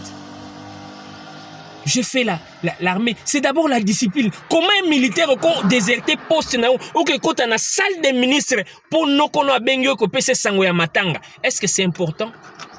Sango matanga wana bo pesa na ngote soki duty na sili ou bien sika beaucoup tanaka. Parce que ces militaires doivent être arrêtés. Dans la politique ou la sécurité, il n'y a pas de complaisance. Le Congolais, la majorité sont des très décorrompus. Un militaire, à la caporal, aux général, aux en à droite, na salle et à conseil des ministres, et c'est la condition sur Basangani. Aux à la armée ou pas. Ezali, right of admission, en anglais. Access control, c'est-à-dire pour accéder, il faut en a permission. Ozo balba en anglais, trespasser. Donc, c'est-à-dire, ces militaires doivent mériter 10 ans de prison au moins. C'est-à-dire, au but, le côté au salango, pour na côté ya batu, ko pesa batu leçon. Parce que na Congo, laissé aller à libertinage, dépotoir, bouzoba. Donc, mboka moko mibeko eza me batu ba respecta mibeko te bazo vivre na sens contraire bon ba ke na sens contraire des choses na complaisance o noko na nga benga yo capitaine soki à ce qui je crois il était capitaine ou major je sais pas natala pété na bien noko donc officier militaire mais noko no aza na kati ya salle des ministres aben donc na yo na noko na yo boza bakangami c'était un complot pour fusiller tous les ministres, le premier ministre et même le président. Et quand on a la salle des ministres, même agent de sécurité, il a franchi combien de barrières? Combien de barrières y a-t-il pour que Yazala Tessika Zali a franchi? En anglais, screening, security screening. Parce que ça, c'est right of admission. Donc, c'est une armée de clochards. Tu sais qu'il y avait raison, une armée de gens sans discipline. Ba généraux, mona ba généraux moko ya pété, ba généraux ba melanga masanga na bar, ba généraux ba bundela ga basi, ba généraux ba wele la basi, généraux ya ba un trafic d'influence, mais guerre yango bonga bo vlonga ndenge nini, les généraux corrompus parce que l'ennemi était dans l'armée. Ba officier militaire bino ba tout bozo bunda bozo kufame ba officier na bino bazala ki ba corrompu ba lei mbongo wa Kagame ngana kena na Lubumbashi na mona kaka un colonel façon azotonga bandako colonel wana azoko exporter mituka na Dubai na tuni mwasi na ye parce que nazaki na contrat moko na bato nanga bazako travailler kuna. Mais mobile na yo aza na kaka na yeba azali na zone mili régiment nini tout ça na zo un peu non mobile na ngaza na front na est donc mobile les na front un colonel mais bozo tonga bandak boso mamituka mais ces gens étaient des affairistes ils étaient là pour faire des affaires basi ba teka kimboka Nde baloba en anglais war is business. Donc guerre ezaki guerre oyo ezalaki business, ezalaki fond de commerce. Este wana bomona wana ezalaki nango zando. Kagame asi asomba bango yango bakopesa bango bateni lobi kuna bapesi bateni na barebele bakopesa bango minduki na baarmement bazwi baminduki na baarmement ekokani te bapesi batu ozokotisa bachargeur bo ezokota te bo ezobeta te. Donc une guerre corrompue banani bazali kosala mosala wana bacongolais baofficier congolais sans compter dans barwandais. Les officiers rwandais aussi avaient infiltré l'armée mais sikoyo tolobela mpe bacongolais oyo sikoyo bazalaki mpe na kati ya armée oyo bazali kosala ke guerre ebeta te. Donc boza na équipe mais boza na bajoueur na bino baza corrompu mpo batya bite na camp inverse. nakolobela ndeko na biso lwalo oyeba match mo tobetaka na Tunisie match wana fallait to gagner mais biloko lwalo asala ndenge azwa rouge lwalo match wana 2004 contre Tunisie bango nyonso batunisia babaki na lwalo. Même le feu gardien peut à son âme ntokala ye pas azalaka na babiloko wana makasi bino bobeta bo mais nani na poto Paulin Tokala basi basukoli basi bacorrompre tiesa babi football comme bongo sport bacorrompre voire même na arbitre. Le monde on a match à Congo na Nigeria arbitre asali tout que Nigeria leka mais nzamba azaki na epeka congolais bana mboka totika traîtrisme totika kikolabo sort na bino za réservé Congo za ya biso nyonso totika haine bino ba opposant vous n'avez pas des idées bo créer tout bâtiment na ba réseaux sociaux pour ba finga Tshisekedi jour Congo za ya Tshisekedi te Congo za ya biso nyonso Tshisekedi za mokonzi na biso lobi ya koleka mususu akoya. Quand on parle du changement de la constitution ba pays nyonso monde de changer la constitution ezali science que tant que cadrer na ba réalité économique té na ba réalité sociologique té on la change on la modifie. Et ça na article mususu il faut changer le article 217 déjà na article mususu oyo vraiment tu sens que bato tant basala la constitution ezala ki piège pour na koteka mboka.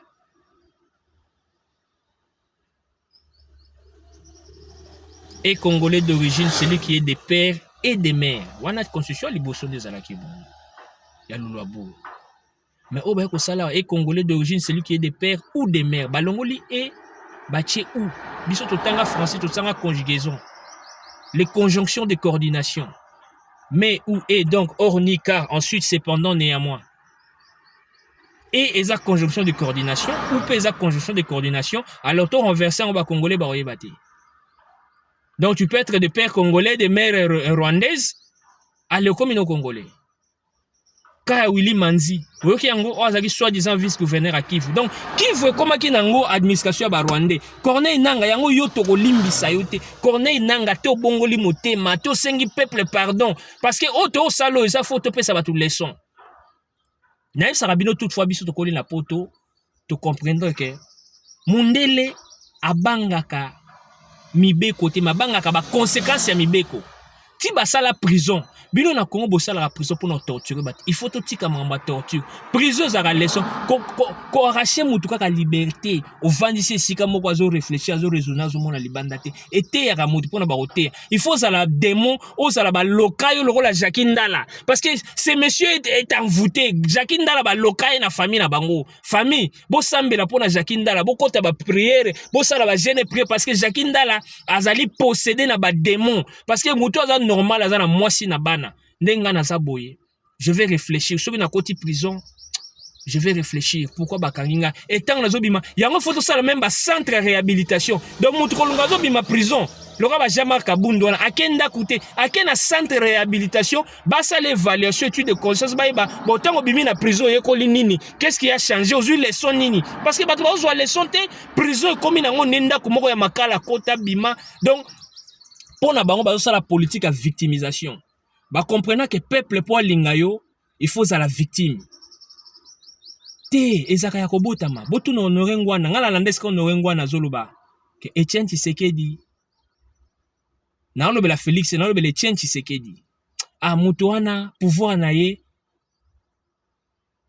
façon peuple lingela ki eza bonzambe ngwanda lobango honorer tosala nyonso me mutu wana balingaki ye. À part biso ba Mobutu se bato tozaki contre tout ça mais mutu wana peuple alingaki ezalaka eloko ya nzambe don ya nzambe basombaka ngo te bakorompa ngo te. Mukolinga, l'amour, Dieu est amour. Dans l'amour, c'est la spiritualité, c'est la divinité, c'est la bonté. Oko sala nyonso, oui, na monde lelo to mona mbongo comme ya amour mais amour ya mbongo ça amour moko temporaire, mutalinyo kaka zo ce mbongo za terre za susute. Mais vrai amour, bato basaki na ide personnes bazoko kende ba marche tout ça ba musu ba kufa. Ide personnes za pesa bato mbongo te. Ndenge pepe de azo kaba mbongo lelo. Il dépêche ça fout à ton côté. Et biso sauta na dépêche. Même nga atana za lelo na même président parti politique mais to banana il dépêche. Na longo il dépêche na ke na comme sympathisant MLC parce que na MLC na sadera te na carte membre te. Beaucoup fouiller partout na MLC au document nanga quelque part non na zate na zaka sympathisant.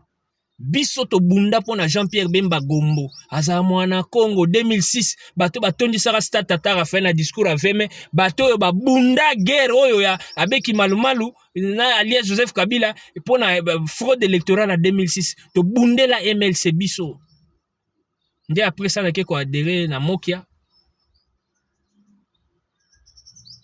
un autre médiocre pour y avoir un politicien c'est un business d'affaires. Pas Gabriel Mokia, na monyo bali mama Yolande. Félicitations. De bonheur na bino. Parce que na yebi bino bien, bino pe boyebinga bien. Mama Yolande, papa Gabriel Mokia, félicitations na bino pour le mariage. Mokia za la politicien te. Bino boyebi ete biso to yebi Mokia c'est un homme d'affaires. Mba Mokia bazalo ka bakatumbi. Donc ba yaka na politique, achaka makelele bloka politique mais ce sont des affairistes. Ngala landa bisika nazala na Mokia na cabinet na ye na bureau na ye to vandi ba proposer ba poste alingaka na ye ba poste te à partir za lo ba wana opianga ministre de défense alingaka zona ngote za groupe ba bâtiment de bayaka ko tia ye makelele wana moi j'étais présent je connais toute l'histoire ndenge banda Timo Kia zo luka ministère de défense et sécurité je connais. OK, je suis son parsec, je connais tout. Azaki nango posate la preuve en est que ba proposer que pas agriculture aboyaka nango mais pendant que yé kutaza muta ba agriculture de ce beau pesa rappelle mon qui a défense on a ngai na zwango te obi angaka zwango pasa ma musu bon tu es ko lobela mo qui a te tu es ko lobela Alias Joseph Kabila qui n'est pas mort.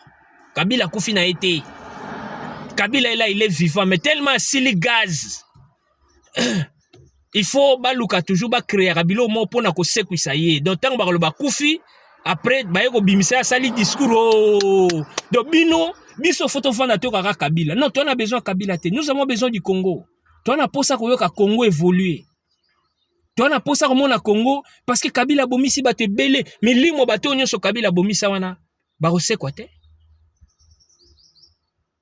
Kabila tiki biso na ba charnière à Brademboka, le sous-sol, le sol, l'entreprise publique, Nyoso.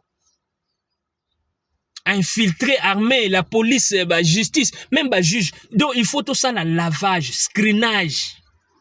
Tout ça, n'a infiltré. Babati, le kwe, bobaza, est belé.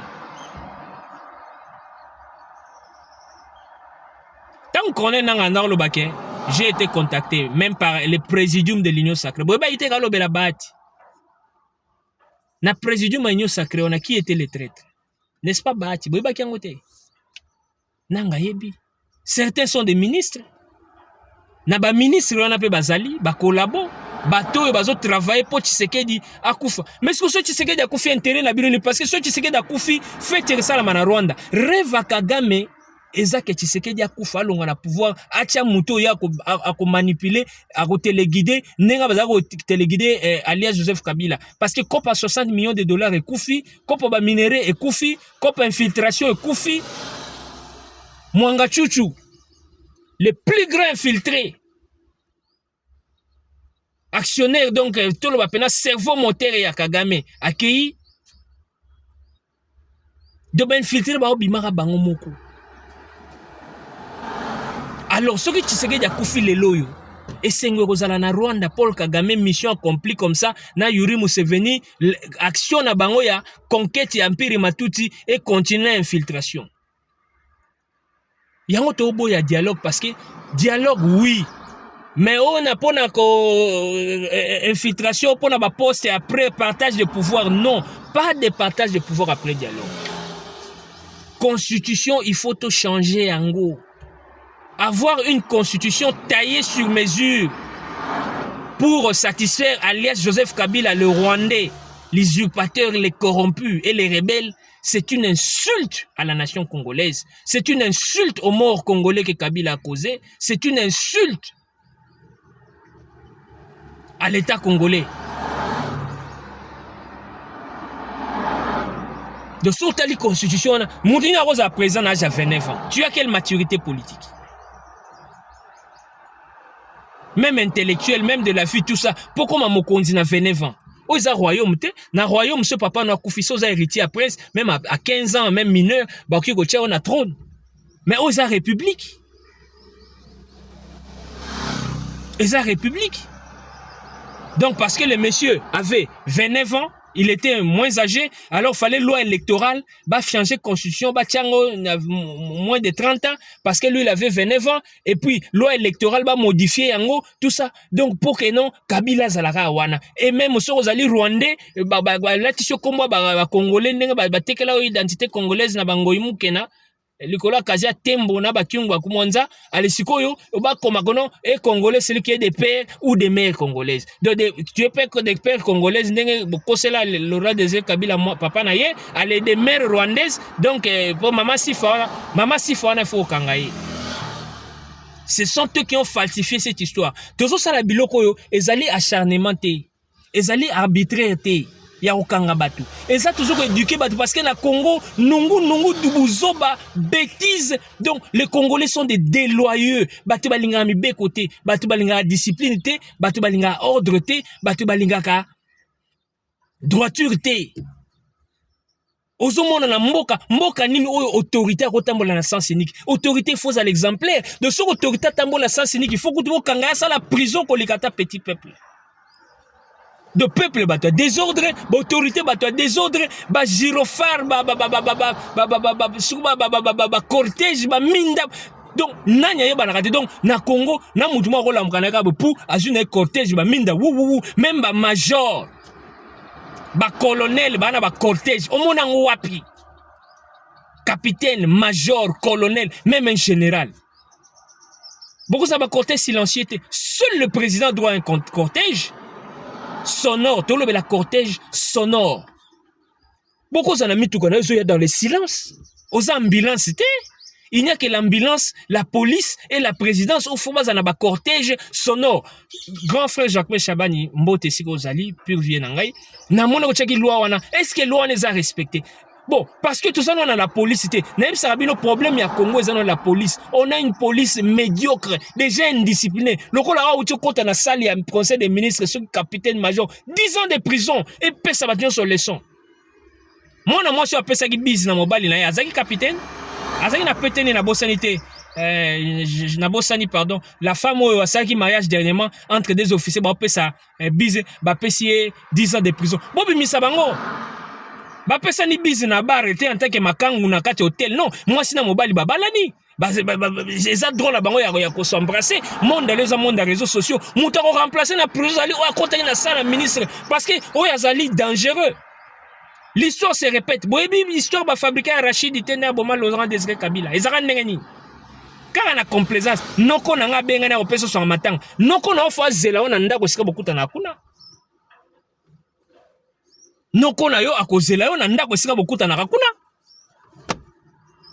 Pardon, excusez-moi, il y avait une mouche qui est là, donc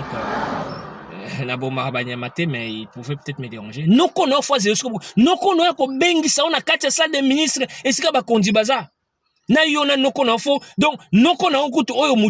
à servir à tremplin à pont pour briser sécurité. Donc à ça là. 10 ans de prison, yomoko sala 10 ans de prison, ba barrière sécuritaire ou elekisaki ko bandozala ki tina salona, bango tu faut basala 5 ans de prison. Et ça pour na pesa batu leçon. que na mboka nyonso na société, il y a une façon de se comporter. Et ça, la façon à on ne se conduit pas n'importe comment. La vie a des principes. Et la meilleure façon de vivre, c'est la loyauté. C'est-à-dire respecter les lois, les textes. Atati tolo ba ke Félix Tshisekedi a changé constitution. Parce que tolingi ya zalakaka. Boy bisanga vraiment na Congo. Bon, nayebi ke batamaye bazali, bato baleki Félix Tshisekedi na maele pe bazali, na rolobate que Félix Tshisekedi aleki Congo bimana maele ou bien Félix Tshisekedi. Non, il y a des gens aussi qui sont plus meilleurs que Félix Tshisekedi. Maintenant nous tomoni bangote. Mais boy bisanga kana ba oto mona oyo na classe politique. Nani pena to kocha président lelo persa la tête na Kagame. Nani? Moïse Katumbi. Ah mais non. Nani? Qui peut contredire? Nani aroki ko suki sa maele ya Kagame ndenge Félix Tshisekedi osala yango. Biso tu as besoin Congo bonga, tu as besoin batu balia, tu as besoin économie fleurie, tu as besoin souffrance à peuple si là. Mais souffrance c'est aussi là pendant la guerre. Souffrance c'est aussi la tête pendant que nous avons la paix. Il faut qu'il y zonga. Et si on aime se débarrasser na est zaki skaba de balia kabasela la rabiso ba pomme de terre made so utara goma kivu. Made so yara lisusu. Ba bisika nyonso bat ba ko sa bilanga. Bo commission ba champ de tir ba terrain de guerre. Ya bino na ba collaborer ba corrompu bananga. De ba msu bazana front. Ale ba msu bazana Kinshasa na ba institution mboka. Ba msu bazana ba réseaux sociaux armés numériques. Toyebisi bino même insécurité. Excellence. Grand frère Jacquemain Chabani. Hein? La linga ka omingo ebinga yi na zogo ya na bureau moki azawo tina ngapona ma na bureau no na IMK. So se souvenir. Tolingi sécurité na mboka. Ministère na wana ezali ministère régalien, eza poste clé ya mboka, sécurité ya mboka. Bakuluna, Bamobondo, toutes ces histoires sont entretenues par des officiers. Même dans la police, il faut qu'on sache la screenage. Il y a trop d'infiltrés, major bidon. Donc une armée de clochards, une police de clochards. Excellence, Ngaza na batumsu na tikara na 2006. Na bimi na Congo na 2005. Na 2006. Tant on a eu vacances, na yoka bon bazaki ba commandant. Mais en 2011, à côté de généraux. Donc, c'est-à-dire, du commandant aux généraux, on passé combien de grades pendant. Donc, Kabila était en train de nommer les gens stratégiquement parce qu'il y a un point clé. Il y a une arrogance oyo Paul Kagame nango pour dénigrer le Congo. Je me suis journaliste comme ça, Congo. C'est monsieur nié toute implication dans le groupe rebelle ou la présence de l'armée rwandaise. Parce que Kagame il avait son classement à place qui ba pion na ye ba rwandais na ba congolais. Ngata Kagame na 1 million, Jakinda la pénale quoi 50 000 teki bomo 50 000 $, c'est quoi? Ngata Kagame na 1 milliard pour l'amour du Congo, le patriotisme que j'ai. Jamais. Penga na sarabino bino bakulu na wana bosa lelo musu parce que mutu lokola nga quand je suis aux affaires na mokonzi nga aussi sabino kanya makuta kosa nga aussi li sabino boza bandengo na so ba congolais mais faut bango que dans la société il faut tout longola mbuma ya mabe oyo ça la que société edinda ekweya na aussi li sabino na roboma te mais donc na aussi li sabino kikuluna na olukela bino musa musu. Mais oya robo ya pe andimaza la kuluna osala kuluna na prison. Ba prison pam bana te ya prison ya makala na kati ya wenze bazobi na nzemba wera libanda na ya fere na ya fali yokuna kati ya prison zobina. Non, prison za la pena na kati ya zamba. Na zambo santipe po bima pena na ville, il faut betata 30 km ou 50 km makolo. Tambola batalo. Mais soko kimi peka awa kala mingi te ba garde pe ya prison pe ba okanga okala nzela po oko ya wana na pasi ya mai makolo zamba to ba nyama ba olia yo. Boko ça la prison na cité za ba centre de détention. Il y a la police, le temps ba osambisa muto za na centre de détention wana dossier na eza na parquet ezokende. Mais un système très corrompu, système du mal, mbamba kala ba 1960. Mais tant que tu as changé de constitution, bino boya au téléma. Mais tu sais que attends tu changer de constitution, tu repères ça un mandat. Ton mandat n'est aussi là. Moussou pas roya bénéficier quand la même constitution. Mais biso to lingi tchati avant jusqu'à la mort de Paul Kagame. Pour na Paul Kagame to senga liwa. Ce Kagame aboma ba Congolais te. Tonga to senga kende na ye. Ndenge ba Pierre Bouyo ya bakenda, ndenge ba Pasteur Bizimu bakenda. Mais Kagame bazana maele mabe ba bomi ba Rwandais na Congo, ba FDLR, ba bomi ba Congolais ba kokuta na Congo. Donc objectif na bango kozwa mabele. Non, ces gens doivent mourir. Faut kata bango mutu pour na kopesa bango leso ke Rwandais mususu akoyaka na ba rêve lokola Kagame kozwa mabele na Congo, to kate mutu. Iwapi na Congo to kene rébellion point to bota mabele kuna bakata batu mutu ka histoire Kagame te. Bakata bakagare ba James Kabarebe bakata ba mitu. Yango tozo bisa bandeko na biso ba Hutu na batoa. Le Rwanda vous appartient. Tolo bangata na français boyoka. Nos frères toi, nos frères Hutu. Le Rwanda vous appartient. C'est votre terre nzamba pesabino. Atabo vandi na Congo santabo comment ba Congolais te. Venez, nous allons vous aider à détrôner ces criminels de Paul Kagame. Kagame doit être mis en prison et on doit être pendu comme on a pendu qui ça l'autre Saddam Hussein. On n'a même pas besoin de tuer. Donc on doit le pendre en public parce que ces messieurs étaient à la base du génocide des Hutus. Je suis désolé, les Hutus aussi ont fait le génocide en 1954, je crois.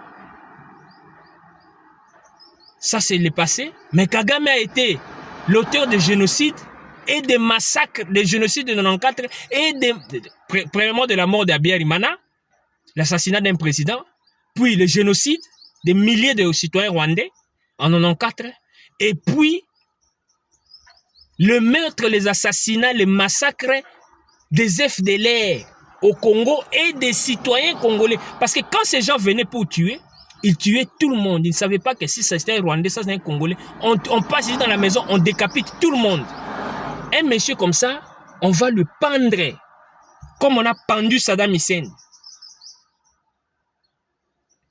Ça, c'est vraiment un criminel. Donc, son nom, c'est Paul Adolf Hitler Kagame, parce qu'il se comporte comme Adolf Hitler. Alors, vous, les toi, les Hutus, venez avec nous, les Congolais, pendant que nous sommes forts, pendant que nous avons la possibilité. Parce que, vous savez, le pouvoir, c'est l'opportunité. Cela est important pour nous. Lorsque ça ne sera plus important, on ne va plus vous aider. Nous voulons maintenant placer un Hutu là-bas ou un Toua au Rwanda. Arrêtez ces criminels de Paul Kagame et les pendre en public. Parce que Paul Kagame fait souffrir les Hutus, les Toua et même les frères, vos autres frères Tutsi là-bas sont là-bas au Rwanda. Ils souffrent à cause de Kagame. On est en train de nous mentir. Visite Rwanda, le Rwanda a évolué et tout ça. C'est la mascarade. La politique de Kagame des Rwandais, c'est la politique des mensonges. Pour semer le chaos. Ils vont vous parler d'autres choses. Mais au Rwanda, les gens souffrent. Les Rwandais sont éparpillés partout à la chercheur de la vie. Ils sont partout dans les pays où j'ai visité, la Zambie, la Mozambique, l'Angola. Les peuples rwandais sont partout. Au Congo. Nous avons le dossier de tous les Rwandais, tout là, qui, au Canada, aux États-Unis. Nous travaillons avec le gouvernement canadien, le gouvernement rwandais et le gouvernement américain pour dénoncer tous ceux-là qui sont partis comme des réfugiés congolais pour nous infiltrer demain. On connaît. Il y a plus de 48 000, plus de 30 000 aux États-Unis et plus de 38 000 au Canada. On va les livrer un à un. Vous avez vu le cas de Willy Manzi, soi-disant gouverneur du Kivu, soi-disant réfugié, Tutsi, Congolais. Mais la vérité a éclaté. Un vrai Rwandais. Papa Rwandais, maman ougandaise. Venez nos frères, Hutu et Tutsi. J'ai été content. Le colonel Kanyumba, Mwassa, hein, le général Kanyumba Mwassa, le fils du feu président Abiyarimana, venez et donc nous constituons une force pour déstabiliser, non pas déstabiliser, déloger ces criminels de Paul Kagame là-bas au Rwanda. Ces criminels qui a modifié la constitution plus de 10 fois. L'homme éternel au pouvoir qui organise des élections où il va gagner à 99%, 98%. Toi, tu as déjà vu un pouvoir où on te vote à 98%. Même si c'est ta propre famille, même ta propre famille, tu fais élection dans ta propre famille. Il y a un enfant qui va voter maman, qui ne va pas te voter papa. 2 ou 3. Tu as les travailleurs, tous les chauffeurs, les domestiques, tout. Tu penses que tous ceux-là vont t'aimer? Il y a quelqu'un qui va voter contre toi. Hein? Mais Paul Kagame fait les élections et gagne 98% des voix. Quelle honte pour la démocratie au Rwanda. Et quelqu'un comme ça veut venir nous donner des leçons. Non, assez. Suffisant. Le Tutsi ont assez dirigé pendant plus de 30 ans. Maintenant, c'est là les terres de Hutu. Et viendra le tour de toi. Alors ce monsieur ne partira pas. C'est un dictateur. Quand bien même que les États-Unis lui donnent des sanctions, c'est pour lui frapper sur le plan moral et lui fragiliser. Et c'est maintenant le temps pour nous pour l'achever. On doit le capturer vivant et venir lui pendre au Congo. Il sera pendu en public, jugé par la justice rwandaise, pendu soit au Rwanda, soit au Congo. Mais nous préférons qu'on lui pende au Congo pour les morts qu'il a causés au Congo. Nous devons rendre justice aux morts, les gens qui sont morts innocemment à cause de la barbarie de ces messieurs Paul Kagame. C'est un barbare, un sanguinaire. Il boit le sang comme Mobutu. Bon, il y a eu des gens comme Sakombi qui ont raconté à la télé Mobutu vivait de sang. C'est un ministre de Mobutu. Peut-être qu'il a vu là où Mobutu vivait le sang. Mais Kagame, il boit le sang. C'est un démon. Et avec les gens comme ça, le Rwanda va disparaître. Parce que le jour où les Congolais vont se fâcher, nous allons rentrer là-bas au Rwanda, nous allons détruire là-bas. Mais nous ne voulons pas détruire le Rwanda. Vous êtes nos voisins, vous êtes nos frères. Nous n'avons pas le problème avec le peuple rwandais. Nous n'avons pas le problème avec tout le Rwandais. Nous avons du problème avec le système de Paul Kagame.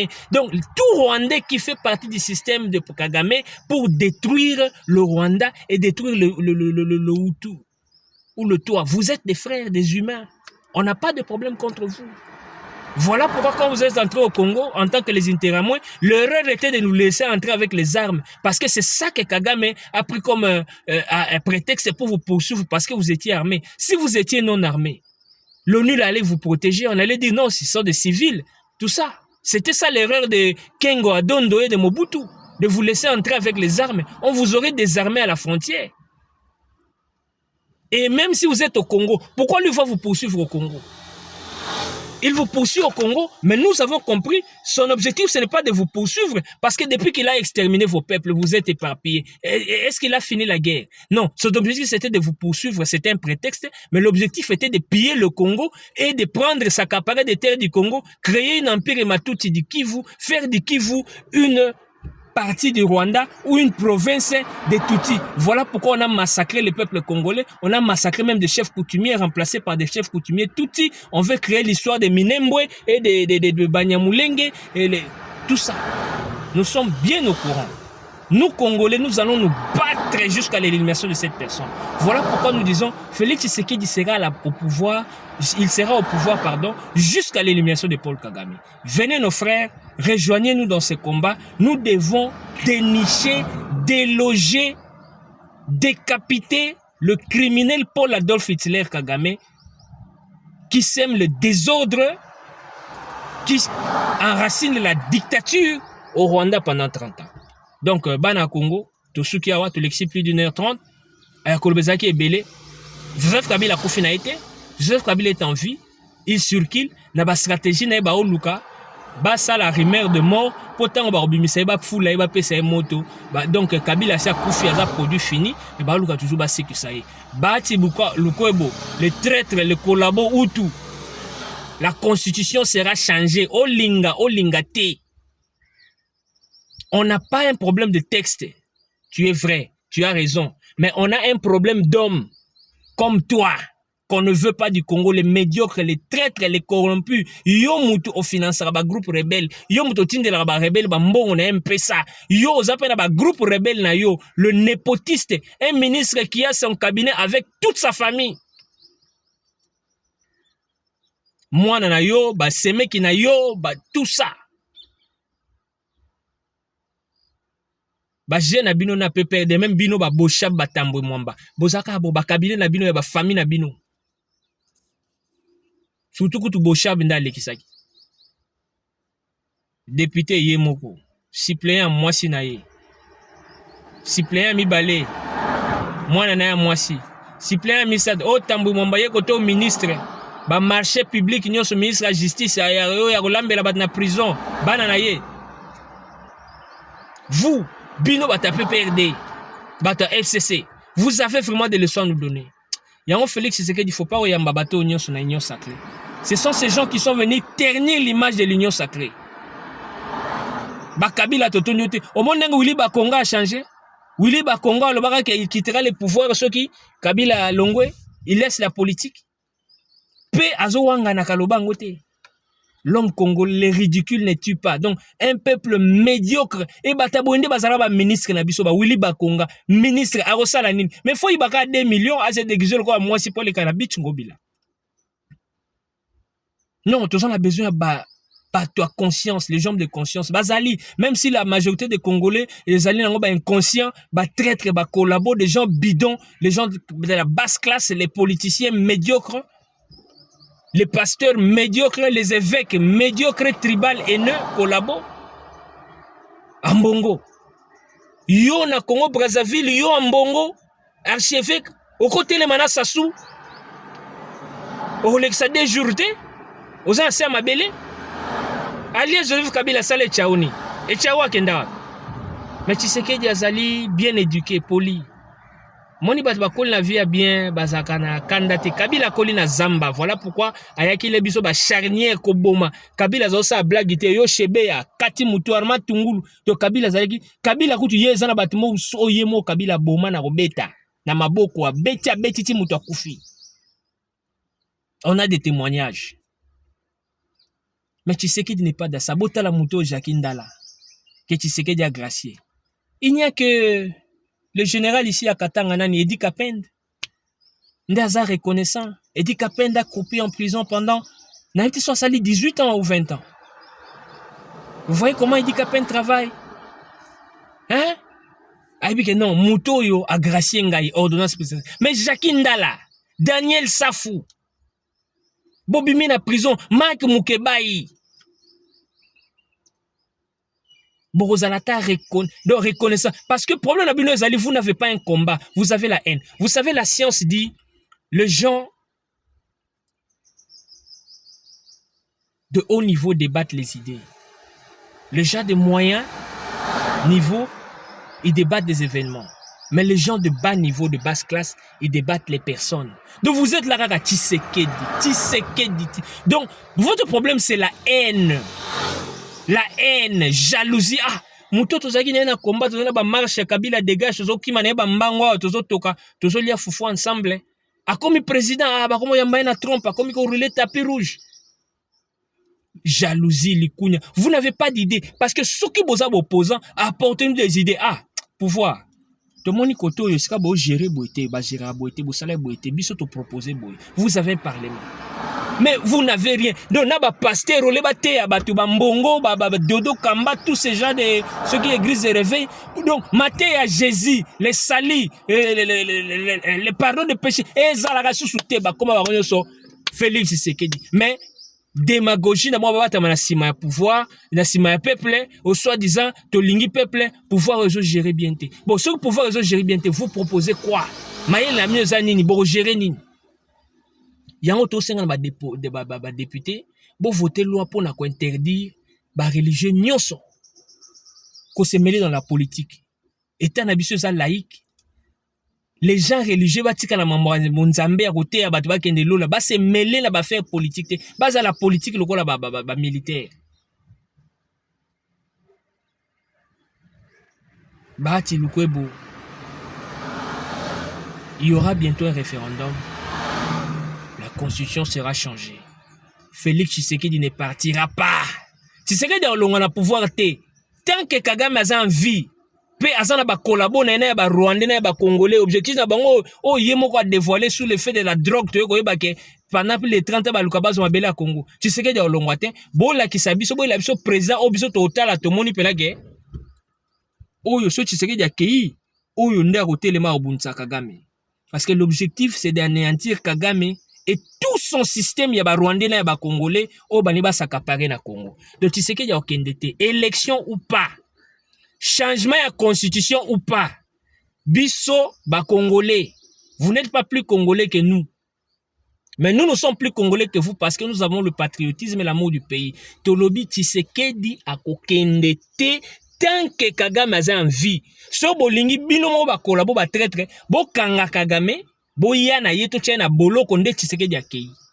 Mais tant que Kagame a président Rwanda, Tshisekedi ne partira pas nulle part. Et à l'élection. Élection dit à la T. To changer constitution. To changer constitution T. La même quand il était ministre, il y a porte-parole, il y a Elias Joseph Kabila. La même main disait, le ciel ne tombera pas. Il y aura une nuit, après une nuit, un jour, le soleil va se lever et la vie des paisibles citoyens va continuer. Nebongo, tu sais qu'il y a aucun été, le soleil ne tombera pas, le ciel ne tombera pas, le soleil va se coucher et il va se lever et la vie continuera tant que Kagame sera présent au Rwanda. Soki to longoli Kagame to tche mutu mususu toyebi ke kuna kimi ekoti biso pe to komi ya insécurité bato nyonso bazo kana ke bazo mabele na biso baza déstabiliser baza néanti mabele ki veut komi na insécurité to tongi muraille loko no batonga na ba Chine wana ya frontière entre biso na bango nde Tshisekedi akei. Mais tant que Tosa Biloko a été, le président de la République démocratique du Congo sera Félix Tshisekedi, Antoine Félix Tshisekedi Chilombo. Bipande bishuke o balubi baswahili, baati o lobo sala nyoso olingi et utika la ka bongo. Yokutu, ozana parmi les infiltrés, bino na bambwisa nyamwisi. Ce sont pas des Congolais. Tolo bla monte po ba mikuse parce que Willy Michiki pa mukuse. Bitakwira kutaza mukuse mais tobenga ba Rwandais te. Julien Paluku tobenga ba Rwandais te. Vous comprenez? Mais bateau yozo mono. Oh mususu anini Félix Kabange Numbi. Hein? O azaka ministre de la santé alias Joseph Kabila. Tobenga ba Rwandais te. Mais bahati lukwebo na mbwisa nyamwisi. Sikutukutu ya mbwisa nyamwisi ngaza na ba preuve. On comprend. Mais tous les officiels de l'état civil te pour de perdre la nationalité, biso on a besoin de Congo tika na kimia, bana kivu bazonga ba activité na bango, kimia kota na mboka, nzamba pesa biso vivre moko munyoso fa vivre heureux. Ezate pona ba sentiment na bino to ba égoïsme na bino, ya ba carré minier, ya ba intérêt na bino personnel, ndebo ya ko sala ba guerre, bo sala ba rébellion, bo beta minduki, bo bi bana kivu combien ba souffrir ba mbongo karami na ba banki bokangi ba aéroport ba comme ba chômeur et belé ba tikali ba orphelin, bo bomi batu. Alesko yo ba baati lukwebo, oya ko lobela biso wa ke mandat Tshisekedi dati 2028. Donc Tshisekedi a kende po Kagame tinda bataye mususu baya susko remplacer Tshisekedi po COP na bino continuer. Bo sambwe, on va tout vous ravir. Dans si l'état congolais faut banape ko procéder na ko ravir bino ba bien. Parce que trop c'est trop beau exagéré. Allez Joseph Kabila kufi na été et ça stratégie armée numérique na bango wa pesa wa fula ngenge la constitution va changer. Mais tolobi yango constitution changer, to changer té. Félix Tshisekedi au pouvoir jusqu'à la mort de Kagame. Ce qui est présent sur la Rwanda, Félix Tshisekedi, ouais, mandat n'a comme un pesili, ok. Mais tu peux changer en gros, parce que tu es démocrate, tu as ta dictature, le la Kagame était, tu peux changer en gros pour te accorder au moins 10 ans à mandat. Tout ça, la tête à tête à Kagame, nous sommes l'ami du plus fort, nous sommes l'ami des Américains. Nous avons rappelé bien toutefois que les Américains ont travaillé pour l'intérêt, ils ont travaillé pour l'intérêt na bango. Mais biso tozo profiter na temps où il y a amitié, où que toko soma minduki, toko renforcer armement, toko renforcer armée, toko renforcer la police, toko booster économie na biso. Donc biso bango bazo profiter na biso na ba minéraux na biso, biso pe to profiter na bango na force na bango. Ne fils que comme moi na États-Unis. Soki Iran nga beta, wana na ali Amérique. Au monde ba beta na ba Dubaï ba Qatar ba Doha mais simba te poigné parce que baza ba li Amérique aza na technologie ba tie kutu parapluie nucléaire donc bazo beta ba bombe likolo mais moyen ko ya na sezate donc ba bombe panzera likolo pourquoi parce que ba radar ezo panza yango ya na ya ba drone point nini baza ba li américain baza na base américain, baza na technologie. Tokosenga kutu na gouvernement, bo sola na États-Unis, baya kotiela biso base américaine na Est. To na besoin ya base américaine na Est. De faut tokoma bali éternel ya Amérique. Mokolo tomona pe puissance Amérique kiti, tokoluka ba bakoma fort. So ba chinois bakomi fort, ou bien ba riche. Tokoma pe ka bali na bango. Dans la vie, faut être l'ami du plus fort. C'est ça la sécurité. Faut pas être l'ennemi du plus fort. Parce que quand tu es l'ennemi du plus fort, on va te craser. La raison du plus fort, c'est toujours la meilleure. Donc, guerre ici là, tu sais que Yazawana ti Kagame a okufa, toko senga base militaire na Este, ya américaine na Este, ba député bo voter loi pona kolongola biso ba sango ba kulu na oyo ba wazalendo yoka wazalendo bato ba nani ba terroriste ba M23 ba lati sultan lokola ba mbongo na ba nchole bolongola biso ba M23 ba lati sultan lokola Dodo Kamba et tous les autres médiocres là, il y a soi-disant pasteur Lukuta. Donc, ba bima na mamba politique, ba tika la kana ba église na ba makelele kuna ba terre ba tulo la solo parce que ba mono baza ba occultiste, ba pasteur Pité, ba pasteur Ndumba, ba pasteur Kobo, ba pasteur Muyibi. On n'est pas là pour juger les gens, mais tant autant la bateau, ce sont des affairistes, c'est les businessmen, les hommes d'affaires. Ils ne sont pas dignes d'être appelés des pasteurs. Et si on peut qu'on a l'église, on a besoin de ça la boussoto, on a besoin de donner des leçons à politique avec une position bidon. Il y a pas Jean-Marc Abound. Je suis pas là pour injurer les gens, mais je qualifie vraiment le niveau intellectuel à bateau. Un président et un parti politique, Jean-Marc Abound à TV5, il se contredit comme un petit enfant. AFC M23, bah on a des problèmes, bah on a mutu bazali cause d'insécurité, mais il faut un dialogue inclusif des Congolais. Mais dans dialogue on a ba Congolais, to benga bango baza ba Congolais te me ba Rwandais, ba ya parce que bango baza indispensable pour sans jamais on peut parler de la sécurité sans bango. Mais bango de muyibi mo azo yiba na ndaku vola mère mais criminel kuluna aya yiba na ndaku na yo, mais ce que tant aucun dans la police pour samba tout ça na justice, mais il faut nous y wana zala laver parce que avant ça la témoignage ya mambo monaki il faut muyibi ngo ya nan donc yo ko témoigner il faut muyibi azala présent avant de témoigner et des gens comme ça au senti que mutoza na vraiment na problème ya na mutu na ye na mutu na ye allez boye la biso ba président ba doka ba matata mponyo ba délice sanga hein des gens aigris, des gens qui n'ont rien à donner à édifier. Tout le monde est muto te to kocha na place à Félix Tshisekedi nan to monité joue tout le monde a été congolais au to moni pena que yeoyo a mérité cause sika Tshisekedi va partir bobo ma Tshisekedi après ce bobo mie bozuni bo Moïse Kabila kufa ba boma e ba lia ba mbongo passe na bango ici là to Congo changé après la mort de Moïse. Chacun a son temps, chacun son tour. Eloko sala bino motema mabe likunya jalousie pe boza ba corrompu ba très bas na misala ya Kagame. Toza na bino maele na ba Rwandais o ba kolabo na bino ba Congolais o ba kolabo. Tokosuki sabino le Congo n'est pas à vendre. Sur ce tosuki awa to l'existe vraiment plus d'une heure de temps. Nzambe apambola bino. Vraiment dimanche malamu na mars o ya 2026 Congo ekende liboso nzamba sunga biso et à la prochaine. Merci.